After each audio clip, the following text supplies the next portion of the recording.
দিনাজপুরের ঐতিহ্যবাহী চিনি গুঁড়া চালের দাম এখন ঊর্ধ্বমুখী। হঠাৎ কেনই মূল্যবৃদ্ধি? বাজারে সত্যি কি সংকট, নাকি রয়েছে অন্য কোনো কারণ? বিস্তারিত জানাতে দিনাজপুরের বাহাদুর বাজারের NM মার্কেট থেকে সরাসরি যুক্ত হচ্ছেন প্রতিনিধি ভুবন সেন। ভুবন, বিস্তারিত জানাবেন। ফাহিম, সুগন্ধি চালের জেলা হিসেবে খ্যাতি রয়েছে দিনাজপুরে। এই দিনাজপুরের যে সুগন্ধি চাল, চিনিগুড়া এবং কাঠারি ভোগ, সেগুলো কিন্তু মোটামুটি ভাবে 1 মাসের অধিক সময় ধরে 70 থেকে 80 টাকা কেজি প্রতি বেড়েছে চিনিগুড়া চালে। আমি এই মুহূর্তে রয়েছি দিনাজপুরের সবচেয়ে বড় পাইকারি এবং খুচরা বাজার, দিনাজপুরের বাহাদুর বাজার NA মার্কেটে। আপনাকে যদি একটু জানিয়ে রাখি যে দিনাজপুরের চিনিগুড়া চাল 210 টাকা কেজি প্রতি বিক্রি হচ্ছে এবং সিদ্ধ কাঠারি সেটি বিক্রি হচ্ছে 140 টাকা, এবং সম্পা যে কাঠারি রয়েছে সেটি বিক্রি হচ্ছে 100 টাকা কেজি দরে। তবে চিনিগুড়া চালের যে অস্বাভাবিক মূল্যবৃদ্ধি, সেটির কারণ হিসাবে ব্যবসায়ীরা যেটি বলছেন যে রপ্তানির সুযোগ এটি বেশি বৃদ্ধি করে দেওয়া, এবং বাজারে সরবরাহ খুব একটা বেশি না, কমে গেছে, এবং পুরনো যে মজুদ সেটি শেষের পথে এবং চাহিদা বেড়ে গেছে। হোটেল এবং রেস্তোরাঁয় এই চিনিগুড়া চালের যে ব্যবহার সেটি বৃদ্ধি, এবং ধানের উৎপাদন খরচ বৃদ্ধি, এবং কৃষক পর্যায়ে যে ধানের দাম বৃদ্ধি সেটি তারা মূল কারণ বলে তারা বলছেন। এবং মিলিং এবং পরিবহন যে খরচ সেটিও বেড়েছে মোটামুটি ভাবে।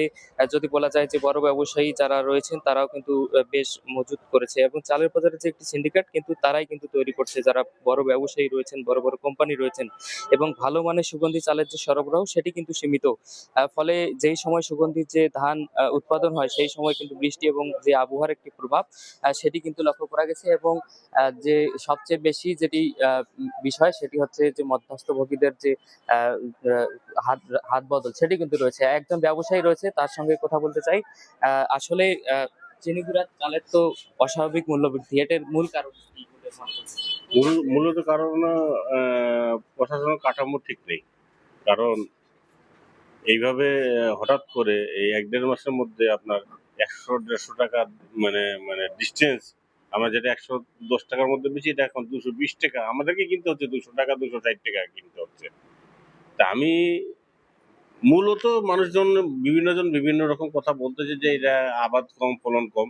তা আবাদ কম ফলন কম চিনি করে মানলাম, 90 জিরা তো রানিং মাছ, 90 জিরার তো কোনো সমস্যা নাই।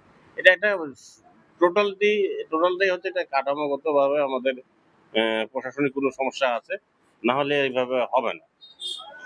সব সব মিলিয়ে বলা যায় যে যদি বড় বড় যারা কোম্পানি রয়েছেন, অবৈধ মজুদ রয়েছে, সেগুলো যদি প্রশাসনের পক্ষ থেকে কঠোর নজরদারি করা হয় তাহলে এই মোটামুটি ভাবে চিনিগুড়া চালের যে দাম সেটি কমে আসবে। ফাইন।